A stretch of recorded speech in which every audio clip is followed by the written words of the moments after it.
Welcome to Talkin' Waukesha, the podcast where every conversation springs to life. I'm Andrew Nofke. And I'm Anthony Terrell. And we're your hosts for today's journey into the heart of Waukesha. Whether you're a local or just passing through, join us as we explore the stories, people, and hidden gems that make Waukesha truly special. From community events to personal anecdotes, we're here to bring you the pulse of our vibrant town. So grab your favorite beverage, sit back, and let's dive into another episode of Talkin' Waukesha, where every conversation springs to life. All right, welcome back to another episode of Talkin' Waukesha. Today we're here with Sam Walker, the City Assessor for the City of Waukesha. Welcome. Thank you for having me. So how long have you been an assessor and how long have you been with the City of Waukesha? So I have been in the field for just over 20 years. Mm-hmm. I started back in December of 2004 in Allen County, Indiana. Mm-hmm. And that's Fort Wayne, for Okay. those that don't know it. Worked my way up to the Wayne Township Chief Deputy Assessor's position. And I was in Indiana till probably about late 2014 or either 2014 or 2015 when I got offered a position in Pulaski County, Arkansas, which is Little Rock. Mm-hmm. Spent 5 years there. And then I moved up to Waukesha in August of 2020.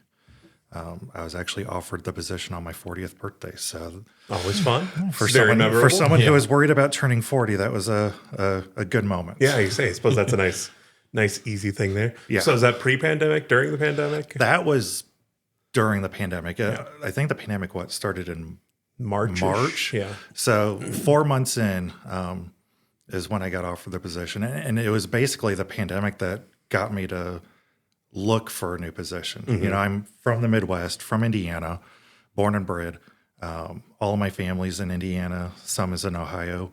I wanted to get closer to family, and that was kind of the catalyst to get me back to the Midwest. Yeah, Arkansas is a little far away from family, I suppose, at that point. Yeah, it was a 12-hour drive to get back home, whereas here it's only 5. So 5 is easy to do in a day. 12 is rough. yes, 12 is made for a very, very long day. Mm-hmm. Mm-hmm. Especially imagine around like winter holidays when it's like, all right, when it's more than 12 then. Drive from rain in Arkansas to maybe snow and slush in Tennessee and Kentucky. Well, yeah, the weather alone, leaving Indiana to go back home when I was in Arkansas, you could be in, 25 degrees in Indiana, you get home and it's 70. Mm-hmm. Good old pneumonia front kind of feel. Exactly. So can you give us a brief overview of what the assessor's office does? So our primary responsibility is to make sure that we value all of the real estate within the city. A few years ago, that also included any personal property. So if you owned a business, you had to report, any equipment, supplies or whatnot that you used for business purposes. Mm-hmm. That has since been abolished in the state of Wisconsin. So right now we are focused primarily on real estate, whether it's residential, commercial, agricultural. We list, discover, and value all of the property within the city. Mm-hmm. In a nutshell, that is basically what we do. We are the stewards of the property records for the city of Waukesha. So it's whether it's vacant property with plans of something's going to be built there, and any kind of property basically. Correct, yes. So if it's vacant or if it's improved or if there's are permits issued, we go out to check the status of the building, we measure, we collect all the interior and exterior information on the property so that we know how to move forward with the valuation of that property. Mm-hmm. So the city's in the process of reevaluating all the properties in the city of Waukesha. So how often are these properties reassessed, and then why is a reassessment necessary? So a citywide revaluation historically has been done every 2 years. So every odd number year, there has been a revaluation. We missed the 2021 revaluation because of issues with the software that we were using. We thought it was prudent to skip over 2021 because the values that would have been established was not something that I was comfortable with, not knowing how the software performed. Mm-hmm. So we did the reval in 2023, and we're doing another one this year And as far as, why a reassessment is necessary, in the state of Wisconsin, we are required to stay within 10% of market value. So if you think market value is 100%, we need to be between 90% and 110% to stay in compliance. Once you fall out of compliance, you've got up to 5 years to get back into compliancy before the state could potentially step in, do the revaluation, and then the city would be flipped the bill. So I think that is primarily one of the reasons why it was done every 2 years is, we're able to stay within compliancy. If by some chance we do fall out, we're going to be back into compliant very quickly. Quickly. And so as a reference, when we did the reval in 2023, if we did not do a reval that year, our ratio, our percentage of market value was mid 70s. So that's well out of compliancy. And we were able to get it back up to 100%. This year, even though we just did a revaluation in 2023, if we didn't do a reval, our ratio would already be down to 85. Wow. So the way the market has been going these last, 3, 4, 5 years, values just keep going up and up. And if we don't stay on top of it, we're going to fall out of compliancy relatively quickly. Yeah. So having these relatively frequent checks just makes it so we're staying compliant with state. Is it up to federal levels? Does federal levels have anything to do with this, or does it only care about the state levels? No, the federal has nothing to do with property taxes, at least as far as I'm aware of. Okay. Everything that we do is directed by the state of Wisconsin and the Department of Revenue. We get all of our guidance, all of our standards through them.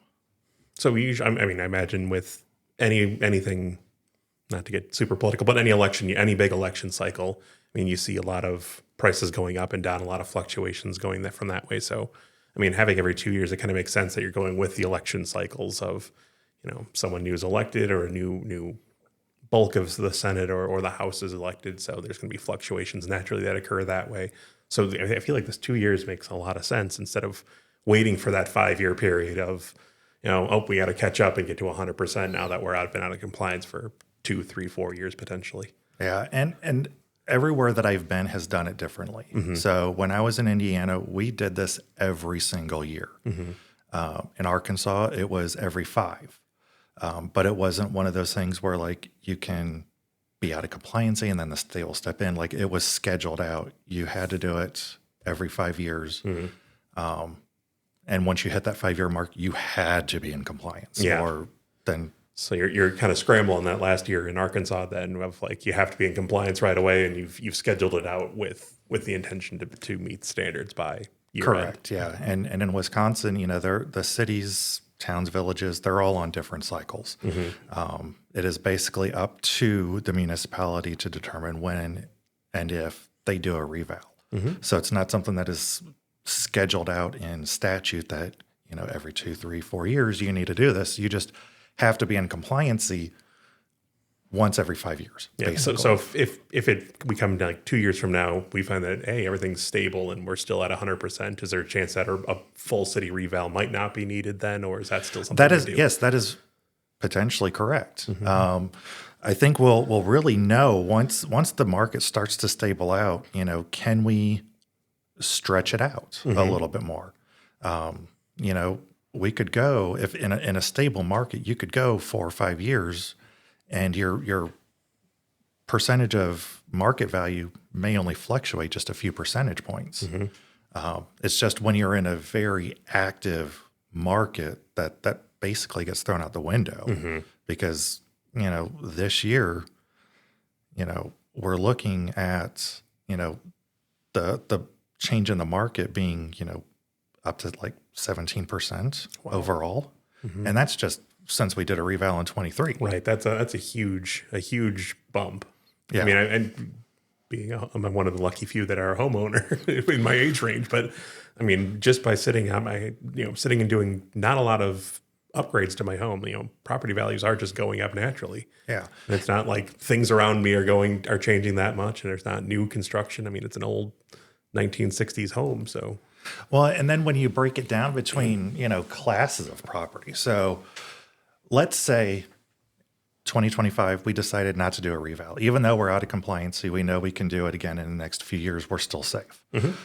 If we were not to do a reval in 25, the overall assessment ratio would be about 85%. For residential is about 86%, but commercial would be at 67. wow. So there is a huge discrepancy between classes of property because, everyone was even in 23. As the market changes, residential is not as active or the market's not increasing as much as commercial values. So the further away you get from the last reval, those spreads can get exponentially bigger. I think last year we were about, I think I want to say like 92%. Commercial was already in the 80s. This year it's gotten even bigger.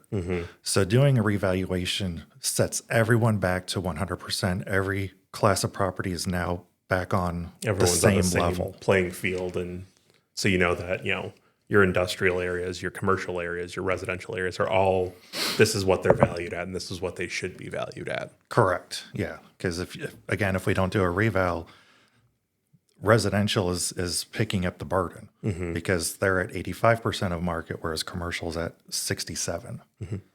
Is commercial would include like your industrial areas as well. Like that's anything that's not a living space that isn't an apartment complex. So commercial then can get broken down into manufacturing. And I think that's kind of where you're leading into this. The state does all the manufacturing values. So once at the end of the year, we will get all of the manufacturing values. We won't know what those values are until probably October or November. But the state is aware that we're doing a reval. Everyone's going 100%, so they know how to equalize the manufacturing values accordingly. Whereas, if let's say manufacturing was with commercial at 67%, you could have a brand new manufacturing facility for, let's say, $100 million. It would then get valued at $67 million because they have to equalize that value compared to the other properties. Okay. I think I kind of get it. I mean, I feel like is there actually like an equation that kind of goes into valuing a property, be it regardless of what class it is? Yeah, there's three main approaches to value. So across the board, there's the cost approach. That is basically what it costs to build the property from the ground up. That includes, the building materials, depreciation, anything that goes into taking a plot of land, putting a structure on it. That's the cost approach. Okay. Every property can be valued that way because every property has, some sort of value to cost or to build. There's the sales approach, which is primarily used in residential properties, and that is taking sales of like properties, comparing them to others to determine what the market is indicating that those are selling for. And with that, when you say like properties, is it properties within the neighborhood or like properties by the same builder? I mean, what is a like property? So for all intent and purposes, when we're looking at a neighborhood, the way we do it primarily is based on mass appraisal. So in mass appraisal, we look at an entire neighborhood. What is the entire neighborhood selling for compared to what the previous values were? So if the values in this neighborhood are, selling for 10, 15% more, that entire neighborhood gets bumped up, to get it back up to what that neighborhood is selling for. Something in that neighborhood has made the value more desirable to the consumer. But then you can do it on an individual basis where it will look at the style of home, the square footage, the grade, the age, all the individual attributes that go for that property, find the most comparable properties to that have sold, make adjustments for those that are, plus or minus, whether it's better or worse or, older or newer. those sales get adjusted to determine, okay, what does this property, based on these sales, what does this show that it would sell for?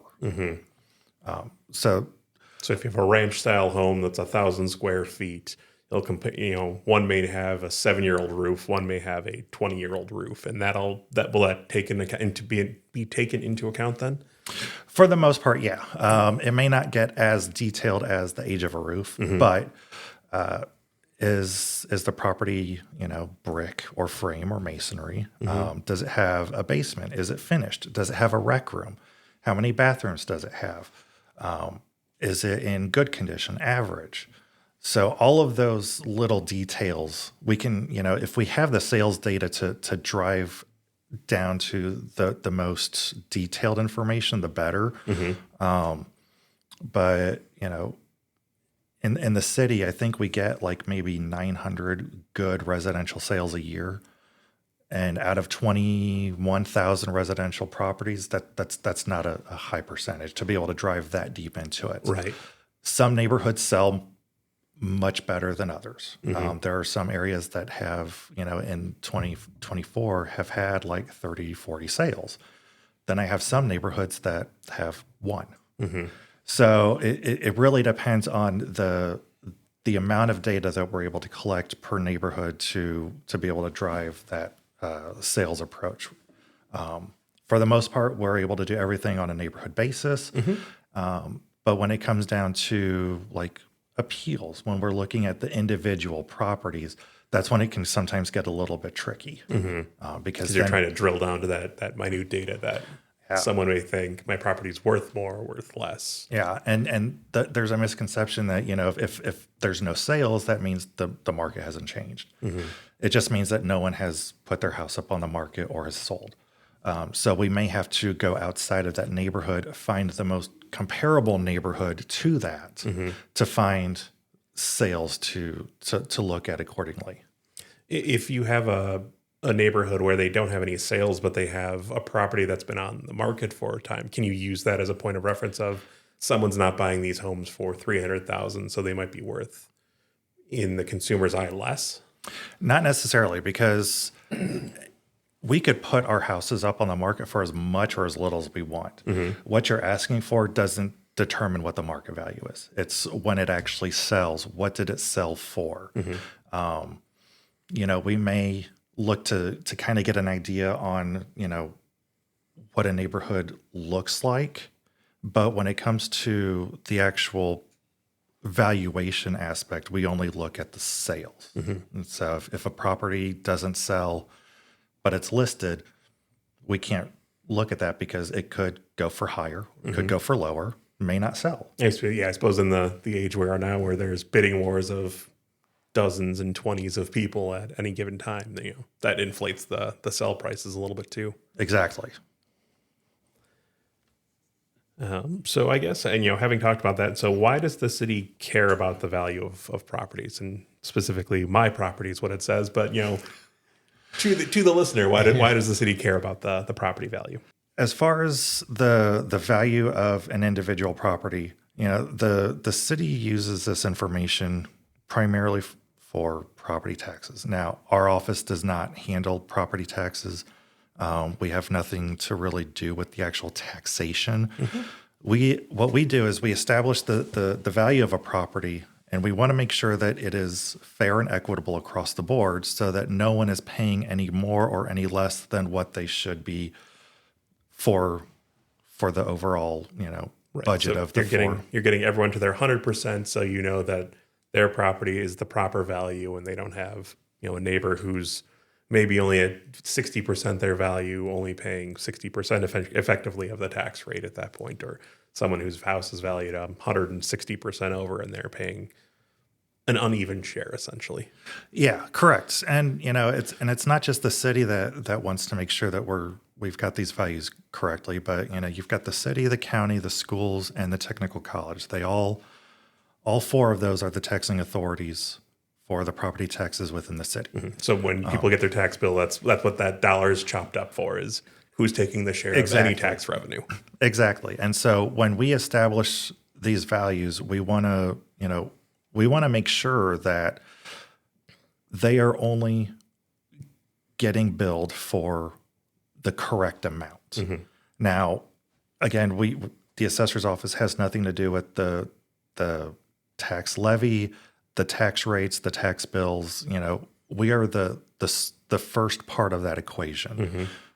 You're solving for X in the equation of X plus Y equals Z at this point. Exactly. And we won't know Y and Z until like the last few months of the year, well after all of these values are established. Once those 4 agencies say, here's what we need to provide the services that you as a resident need or want. And so in order to do this, an organization will set the percentage. Correct. And one of the things that I talk to taxpayers about when they want to talk about property taxes is, especially during the reval years, if you look at it this way, if the bill is, or if the tax levy is a certain amount, that's not going to change. That's set by the 4 taxing authorities. That's going to be what it is. If we do everything at 100%, great. But let's say I just decide, let's cut everything in half. Let's make our ratio 50%. So you're going to see a value half of what it could sell for. You're going to still pay the same amount because that tax rate is then going to double. Right. You're paying your share of, the $20 billion. That's a large number, I know, but $20 billion. We'll see, $20 billion. You still have your portion, basically. Yeah. I mean, if everyone's still even, you're still paying your same amount out of the value. Yeah, because if we did it at 50%, 200%, your individual property is still going to be the same percentage of the overall value if everyone is valued equally. So whether we value it at 50%, 100%, 200%, the tax rate will then fluctuate to make sure that the tax levy can get paid. So yeah, really it's let's get everyone playing on the same playing field as frequently as we can. I mean, I think that's the nice part of it being every 2 years is you're now every 2 years going to be playing on the same playing field of everyone's paying their 100% as opposed to, if you wait 5 years down the line, you might be paying a little more, a little less. And it may come to a wash. It may be that you've paid more, but it's nicer when everyone throws in their share for the same services that they want. Yeah, and especially if you see the changes in the specific classes start to spread apart, like we saw this year if we didn't do a reval, then it does keep everyone on the same level, paying the fair share.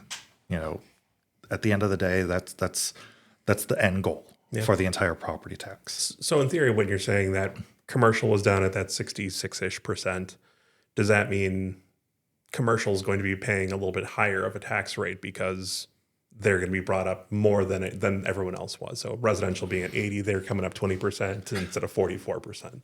So at the end of the day, once all the values are set, we're looking at an overall increase value-wise of about 20.5%. That's across the board, all classes. Residential is going to be going up 14%, commercial about 39. Yeah. So since everyone has the same tax rate, irregardless of what class of property they are, the best way to estimate is, so the 20.5%, that is the overall average. If when you get your notice of assessment, you see that you are under that 20%, there is a chance that your taxes will decrease. Nothing is definitive because there's so much more that goes into it. Right. And that's why I try not to even get into the weeds. Exactly. Of Yeah. With that one, anything can happen because, the cost of living is going up. The cost of everything's going up. So it's hard to say what the budgets are going to be. But, let's say the 20.5% stands. Give it a few percentage points to account for, the increase in the budgets and net new construction and whatnot. So let's say 18%. If your value doesn't increase up to that 18%, there's a good chance that you might see a property tax decrease. So even though your property may increase 17, you may see a decrease in taxes. So Right.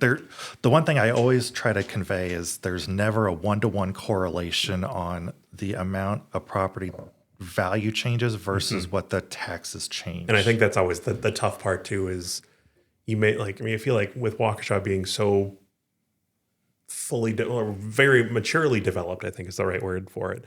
There's not a ton of new construction, but there still is some new construction happening. So there's more bodies now paying into the tax pool, which, people may hate apartments, but it's more taxpayers, it's more value. It's a lot of good things, but there's been a lot of, efforts across the city here, even of like, how can we keep providing the same services while reducing costs overall? Yeah. And I think that's been happening everywhere right now. And there have been, I know there's a pretty good size apartment complex going off of, I think, Meadowbrook and Summit. That's adding to the tax base. There's new developments going on. UW Waukesha, when that gets developed, that's, I think, 70, 80 acres. It's a huge amount of land. That's currently not on the tax roll. That will then get added into it. That's going to help. And plus, not knowing what kind of properties are going to go on it will just add even more to the base. And Waukesha is it's not like we're a derelict town either. Naturally, value is going to go up because people want to be here. Yeah. Property values don't go up for places that people don't want to be. Usually. Until it's like, oh, there's a Microsoft facility coming here. All right, those are going to go booming up in price. So if you've never inspected someone's property in person, how could you know if it's proper market value? So we collect data from several different aspects. When a property sells, or if they pull permits, if they ever request a review or they appeal it, or even online listings. We try to get as much information as we can because we want to make sure that our records are as accurate as possible. Now, there are going to be properties out there that haven't sold, haven't pulled permits, never appealed. Doesn't mean that there's been changes on the inside. It just means that we're not aware of it. That usually comes out during the appeal process, which is why we have the appeal process, because, our numbers are only as good as the information we have.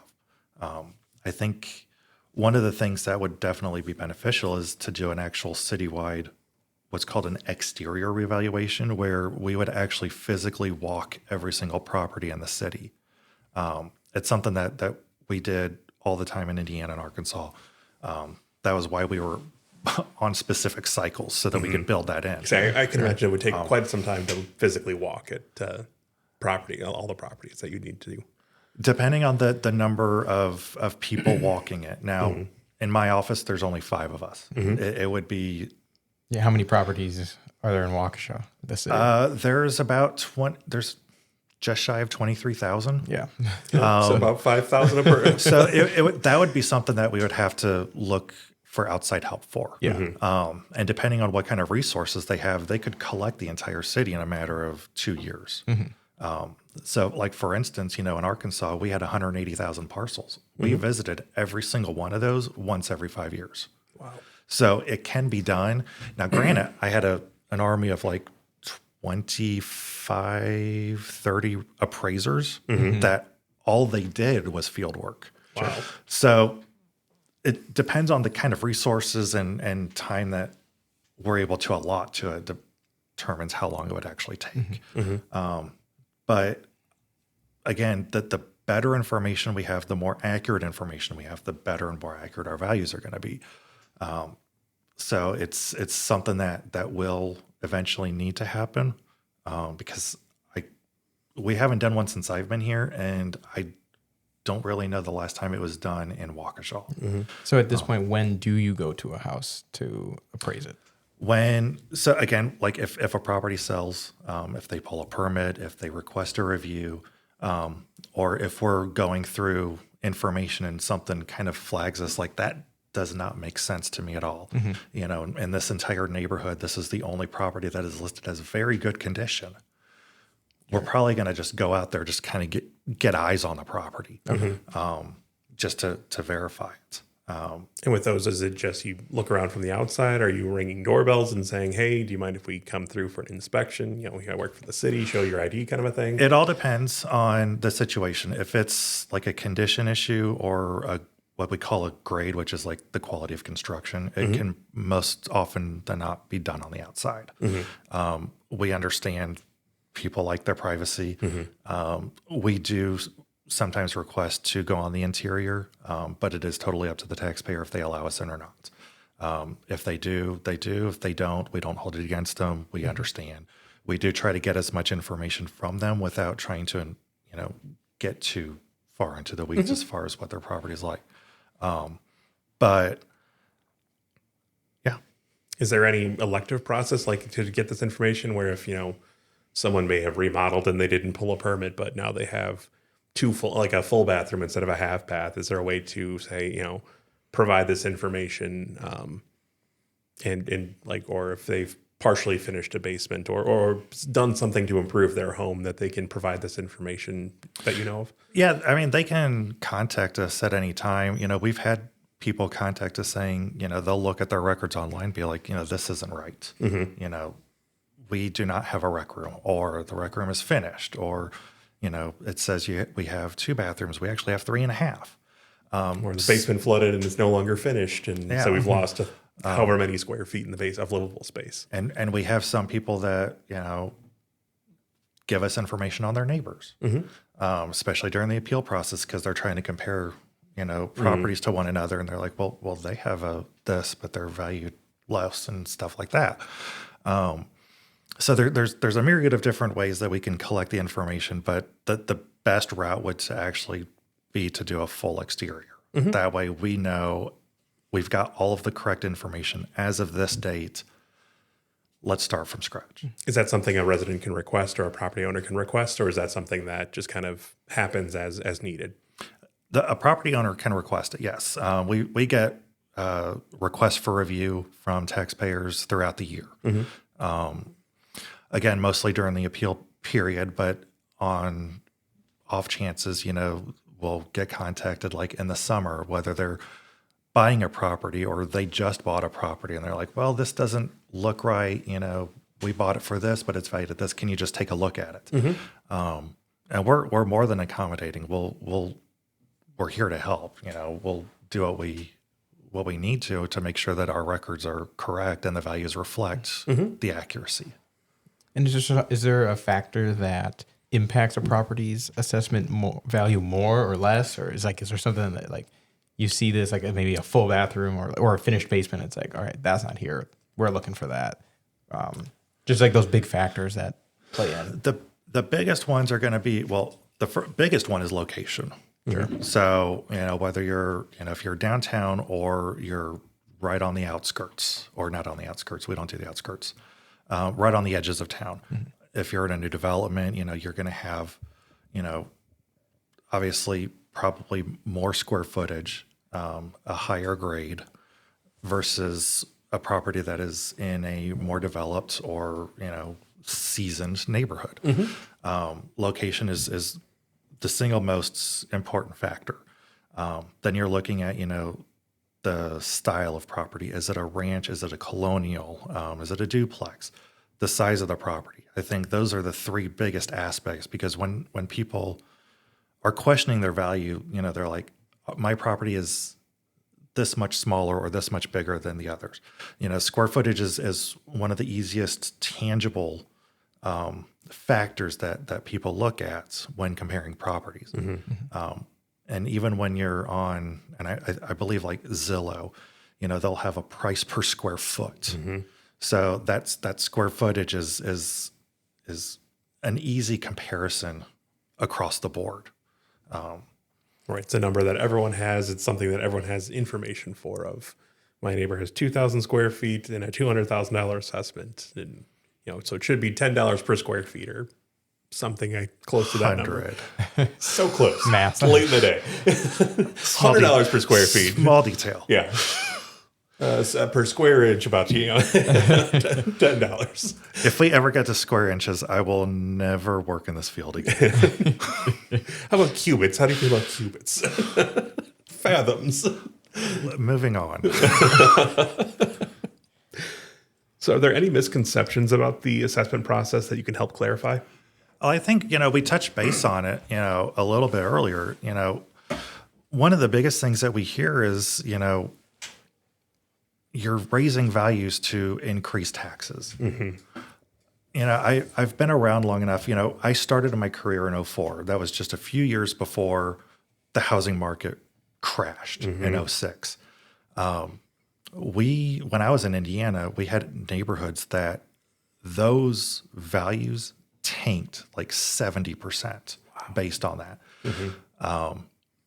Their taxes didn't decrease by 70%. They did decrease because it was so much greater than what was going on throughout the entire county. But we have no qualms about decreasing a value if it needs to be, or increasing it if the market indicates it. Yes, the end goal is the property taxes, but that is well out of my hands. I have nothing to say or do about property taxes. I have never in my career been approached by whether it's mayor, council, anyone in the government saying, you need to increase it so that I can get this much more. That is never 2% is 2%, no matter how you cut it, regardless of what your property's value is. Exactly. So, when we change values, it is based on what the market is telling us. We just interpret the market. And at the end of the day, that's our job. How that transpires into changes in the levy and the tax rate and the taxes, that's all that happens well after we finalize our values. So it's not even on our radar as far as why we do what we do. I mean, you really are just like essentially sports statisticians, but you care about the housing market. I mean, there's probably something out there for fantasy home ownership. I hope not. And so I kind of do at the same time, though. I compare us a lot to like meteorologists. They're looking at stats and data and what's happened historically to predict what's going to happen in the future. That's kind of what we're doing. We're looking at, for 2025, we look at what the market was telling us throughout of all of 2024 to estimate what that property would sell for as of January 1st, 2025. So, and that's also probably one of the things I think a lot of people miss is that it's as of January 1st. Like that's the assessment cutoff is, you're doing your assessments this year for 2024's values, correct? Or is it a 20? We're using 2024 market information to value as of January 1, 2025. So if someone's done, they've finished their basement, installed a new bathroom, February 3rd, that's not getting counted on this one. Correct. It's anything that happened 24 and older. Yeah. So we could have, let's say January 3rd, a property, burns down. Or someone buys a property that that is currently exempt from taxation. Happened after January 1st, we can't even look at that. So that demo for a fire would be accounted for in 2026. The property that, is coming out of exempt status would happen for 2026. But if it happened like December 29th, then yes. There's that cutoff. What is the property status as of January 1st and what is on that land at that time? So you put almost everything in a little cryostasis of let's take a snapshot, take a photo of what it looked like at that time. Exactly. And that's what we're assessing it at. Yeah. Yeah. And that way it's all, again, on the same level. It's across the board. What was the property as of this date? That is your value for that date. So then does the assessment process differ for commercial properties compared to residential ones? Or is it still depending on where they are, the square footage of it, interior or exterior? So one of the big valuation differences, like how to value commercial versus residential. For commercial properties, we can use what's called the income approach. And what that is we are looking at not the business income, but the property income and expense. So let's look at apartments. How much does that property get in income from rent or parking fees or vending and the expenses that go along with it? Again, cutting out any business expenses like depreciation or mortgages or stuff like that. We can then tie that to the market value using a capitalization rate. It's a lot more complicated and complex than that because there's a lot of different factors that can go into it. Each type of property can have its own cap rate, and each property is going to have different income streams and expenses. But it is a well-known approach amongst commercial properties that, income approach is one of the most prevalent ways to value a commercial property. We don't really do that in residential. The only time you would ever do that is if it's a rental property. We don't do that here in Waukesha. I did that in Arkansas. It was a headache, and I'm glad I don't have to do it here. Is it kind of like the threshold of like duplexes and single family homes are residential, but 3-4 family homes and commercial are commercial? Anything more than 3 units is automatically considered commercial. Okay. So townhomes, duplexes, triplexes, those are residential. Then you're starting to get into the commercial style. Okay. So if you have a duplex or a triplex, we don't value those at income. But if you have a fourplex, starting to get very apartment-y and exactly. All right. So the assessments will be available this year in late April for being mailed out to residents. So what are the next steps for property owners if they notice an error or if they've got concerns about their assessment? So notices will be sent out Friday, April 25th. We are going to be holding what's called open book. And basically what that is that our assessment roll is open for analysis, so to speak. Open book is from Monday, April 28th through Friday, May 16th. During those 3 weeks, taxpayers can contact us. They can come in during our in-person open book hearings. They can call us, they can email us. If they're questioning their value, that is the time to do it. And that's at City Hall? That is at City Hall, yes. And then weekdays for in-person only? Correct. So for residential, we'll be doing it every day from 9 a.m. to 3 p.m. Commercial, since we have a commercial contractor that does all those values, I think she's got 2 days a week that she's going to be. I think it's Tuesdays and Thursdays or Tuesdays and Wednesdays. It's on the reevaluation website. Yeah. So the commercial owners will get a specific notice with those dates on it. Residential, agricultural, anything that's not commercial, Monday through Friday, 9 to 3 in person. They can call us between 8 and 4, or they can email us at any time.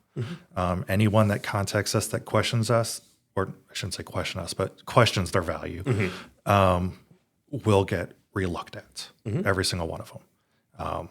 So by the time open book ends on the 16th of May, and before the Board of Review starts June 6th, during those 3 weeks will be when we finalize our values. So if we're not able to get back to a taxpayer within the actual open book period, it's still active. It just means that we're not taking any more open book requests.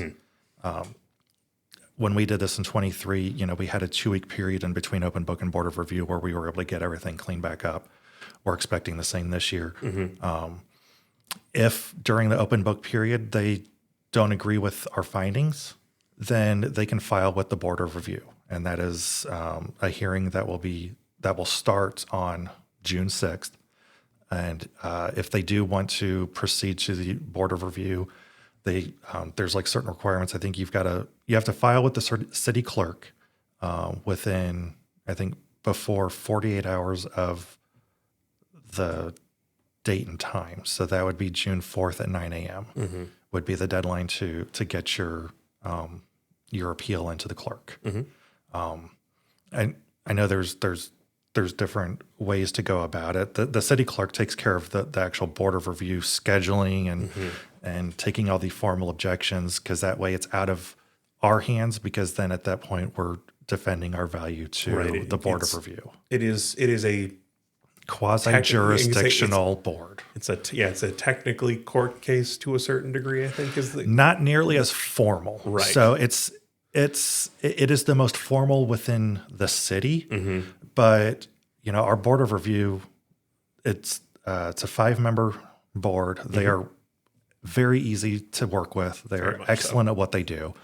And during the Board of Review, the taxpayer will present their information. I will present the assessor side, and the board will decide which side they agree with more. Mm-hmm. So what sort of evidence should someone bring to a board review hearing that would potentially help them prove their assessments being valued too high or too low?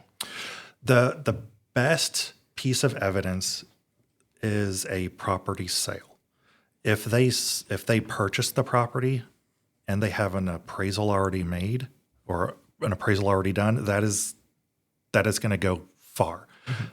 For the most part, if we get an appraisal, it never gets to the Board of Review because that is like one of the best pieces of evidence that we can get to determine what that value is. Mm-hmm. Are there preferred appraisers that the city works with, or is there a way that someone could get an appraiser if they needed one? So when we talk to people during open book, yes, we say that an appraisal is great. We don't say go out and get one because those are what $300-$500. Yeah, they're not cheap. And for the most part, it's not necessary. If you already have it in hand, great. If you don't have one, you don't have to go get one. And we don't recommend one over the other because then we're going to get into trouble. Right. The bias. Yeah. But basically, like during open book, even those people that don't have appraisals or have like data to support them, we're still going to look at because, when we set these values, everything is based off of mass appraisal. When we run our statistics, there are going to be properties that will fall below and fall above. And, we want to get it as close to perfection as possible. Obviously, perfection doesn't exist. But if someone comes in and says, you've got me valued at 300, I should be at 250, but they don't bring anything with them, I will still sit down with them and be like, okay, let's look through the sales that were used. Okay, let's try to find the most comparable property. For the most part, like 90% of people that we talk to during open book never go to the Board of Review because there's no need. For the most part, we're able to handle everything, whether it's just answering the basic questions or explaining the process or showing them the data that was used, and in cases, making adjustments that need to be made that we weren't aware of. But if they have that information, especially for the Board of Review, because the Board of Review wants evidence. They want, tangible things that they can look at. They don't listen to complaints about property taxes and comparing one assessment to another. So it's got to be your specific property. Why do you believe it is what it is or what it should be? And what evidence do you have to support it? So property sales, if there's any interior damage, bring photos. Anything that can be used to support your opinion of value. I would rather have more than not enough, because if someone could bring in a tremendous amount of information, and I find that one diamond in the rough, be like, that's what we need. Great. But during open book, if they don't bring anything, we'll still work with them. Yeah. So if I have a condo and my neighbors got assessed differently than mine, I shouldn't be using that as my comparison, as my evidence. Be like, well, they got it this way. I should have it because no two properties are exactly the same. There could be, let's say you're valued higher than your neighbors. Okay. Well, they may have less square footage. They might have only one bath compared to two bath. You say so while things seem cookie cutter for homes, they may not actually be legit like pound or square footage to square footage, and by everything they may not be the same. Maybe the same contractor, maybe the same developer, but it may not be the same it'll be a similar property, but not the same property. Similar, yeah, because you could have two properties that are colonials, 2,000 square feet, 4-bed, 3-bath.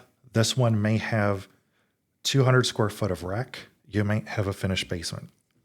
You might not see that from the outside, but that is definitely something that's going to contribute to differences in value. And you may not find it from your realtor sites either if they've got, it'll just have the raw data, but it won't have those pictures of the last sales and all that kind of thing. So what would you say to a property owner who believes their assessment is unfair, but they really don't know where to start? I mean, they get it in the mail. They're concerned either way. Contact us. That's my best piece of advice, because we may be right, we may be wrong. Okay. But until a property owner calls, emails, stops in and visits us, we're not going to know that that property needs reviewed. Again, we've got 22,000 plus properties. It's impractical to try to value each individual one on an individual basis. Right. But again, that's why we have the appeal process, so that we can do that. Just calling, emailing, or stopping in triggers us to look into that property more specifically on an individual basis. Again, they don't have to bring all their information in right away. It's something that can be helpful, but is not a requirement. It's great to have. It's not mandatory. Right. But if they don't believe their value is correct as of January 1 of 2025, I implore them to contact us, because we're not going to know that something might be wrong unless we're contacted. And at the end of the day, I want to make sure that every single one of the properties within the city is fairly, equitably, and uniformly correct. And when someone's reaching out, be it phone or email, in theory in person as well, but what information should they give you if they don't directly get to someone? If they're sending an email, if they have to leave a phone message because phone lines are busy, what kind of information do you need from them? All I need is their name, their contact information, and why they're calling. Do they just need information? Like, how did you come up with this? Or, I don't believe my value is right. I need you to look into it. And then address the property, I imagine, is useful as well. Yep. And that is at bare minimum is what I need.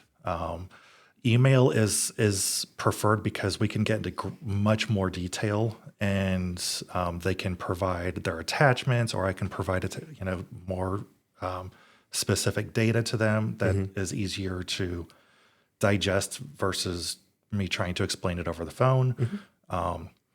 But yeah, name, contact information, property address, why, bare minimum. And is there ways that if someone's showing up to an open book and they need to send digital assets in some way, PDFs, anything like that, can they email those to you beforehand and say, I've got a meeting, I'm wanting to set up an open book meeting, here's my information. They can send it before, they can send it after. The first point of contact will trigger us to mark it as an open book. So they could, if they come in and say, okay, I'm going to send you this information, but they're not able to get it to me until after open book closes, the fact that they showed up means that they're part of the open book. Perfect. And vice versa. They could send stuff in, and we might try to contact them, and we're not able to reach out to them or actually make contact again until open book ends. That initial contact means that they're part of that process. And whether it is a decrease in value or a no change, that property will then individually get looked at. So I know last revaluation was a bit of an anomaly because it hadn't happened in a couple of years, but roughly how many people do you have going through, or property owners do you have going through open book, just to kind of help set the scale of how many things are being worked on at once? In 2023, we had about 1,100. Okay. Which was just shy of 5%. And 5% is kind of like my personal threshold. That's if I go over 5%, then I'm starting to question what happened. What did something go wrong, and what went wrong? again, 2023 was kind of an anomaly because, since we didn't do it for 4 years, we saw an overall average increase of 40%. Right, that was a big 40% even on a $150,000 house is a lot, and that's going to raise eyebrows and make people come in.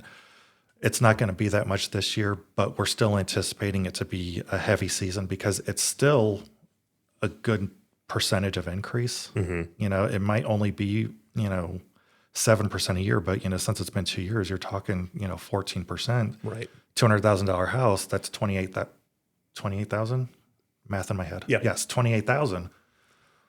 That's still usually anything over 10,000 in a value kind of raises an eyebrow a little bit for people, and then want to have people to chat with and just make sure like, okay, how did this all get figured out? Yeah, I'm not anticipating it to be as bad as it was in 23. But in 23, we made it through in those 5-6 weeks that we did, open book and cleanup all before the board of review. Things got pushed back a little bit, but I'm not anticipating that volume. No, I think people did great with being patient too, and knowing that there's a lot of people that are going through this open book process too, and making sure that everything is correct. And I think it came out I don't think there was too many changes that I had seen, at least from the board of review or the appeals or anything like that of things were found to be correct. Yeah, and most of the changes that were made during 23 were through open book. Out of all of the requests for review, I'll just lump everything all into one, whether it's open book, board of review. Only 2 got changed after open book closed, and that was through the board of review. So we had 1,100 contact us. That got whittled down to about 100 board of review filings. That got further whittled down to probably about, I'm going to say like 30 actual hearings, and only 2 of those were changed by the board. So it's pretty good for your. I mean, it's a good representation that out of all those options that you're hitting pretty much on the nose what you need to be hitting. But I mean, if the value we place on a property is incorrect, I've got no problem admitting to it and making the adjustment then and there. Right. So, I mean, it's better to have someone come in and say, "How did you get to this? Let me better understand it," than complaining and being a keyboard warrior. And open book is the time to do it because once open book closes and I sign the assessment roll before the board of review, I can make any of the changes that I need to. Once I sign the roll, the board has to make all of those decisions. So open book is definitely the prime time to contact us to question your values. Obviously, the board of review is there if we're not able to come to an agreement or if you're not able to get a hold of us during open book. That's kind of like the fail safe. Open book is the time to do it, those 3 weeks. And what were the dates for open book again? Monday, April 28th through Friday, April 28th through Friday, May 16th. Okay, so about a month of open book roughly. And we did it specifically for, we usually do it just for 2 weeks, but that's on a non-revaluation year. We may get like a handful of people call us, and it's mostly like new construction or stuff like that. Reval, we added on because knowing what happened in 23, even though we may not expect that this year, I want to have that option available because I want to make ourselves as available as possible. It's better to have too much time set aside than I'd rather have too much time and too much information. Has there ever been a situation where somebody comes in to get their property assessed or like their in open book and they're like, my property should actually be lower, and it actually turns out that it should have been higher? In 20 years in this field, I have done that twice. Okay. It is so rare of an occasion that it's basically zero. Sure. And those 2 properties were because we had such wrong information. And this, I think the last one was maybe a decade ago. Sure. So, I remember this one lady came in and was questioning her value. Well, we had all sorts of data missing. That when we added that in and compared it to the market, I went to, in Indiana, we called it PTABOA, the Property Tax Assessment Board of Appeals. And I actually lobbied it to increase because of all the information that we were missing. Sure.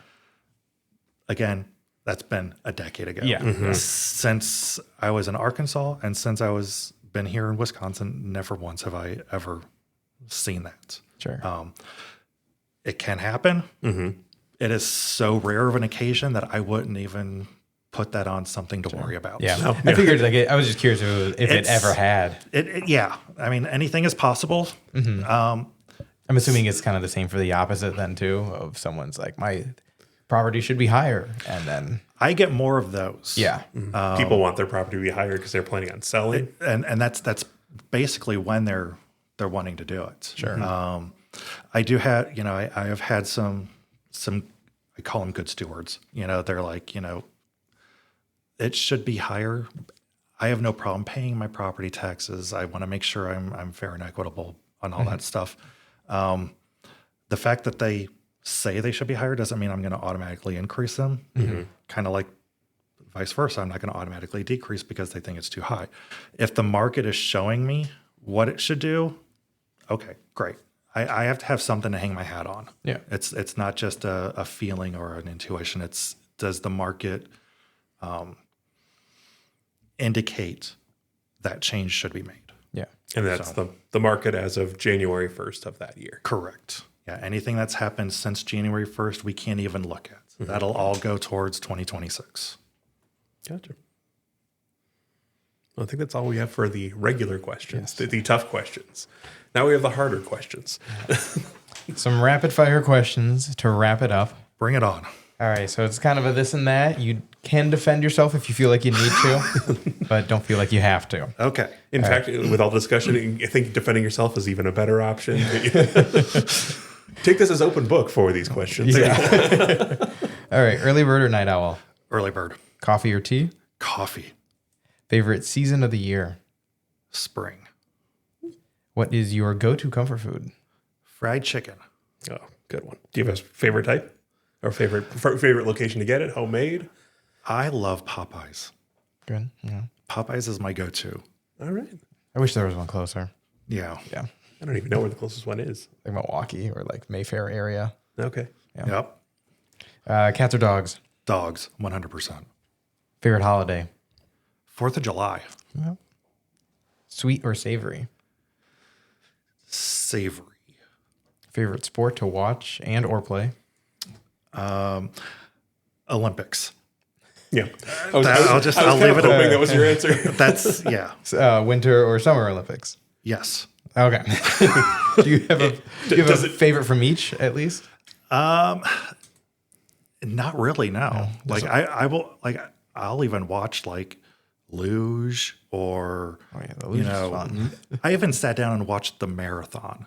Like if it's Olympics, I am all on it. Okay. That's a tough ask. Yeah. Yeah. Watching someone exhaust themselves for better part. Well, actually, they're decently quick. Just above 2 hours. Yeah. Yeah. For what is it? 26.2 kilometers? Miles. 26.2 miles. So close. Favorite ice cream flavor? Mint chocolate chip. Introvert or extrovert? 100% introvert. Favorite type of music? I'm laughing at this because everyone's going to think I'm a nerd. You're in a room with good I company know. at least. Yeah. Orchestral video game music. Yes. Favorite color? Blue. Any specific shade of blue? Cerulean. Cerulean blue. Okay. I know that's very specific. No, to throw it's off the good top to of my head. have one.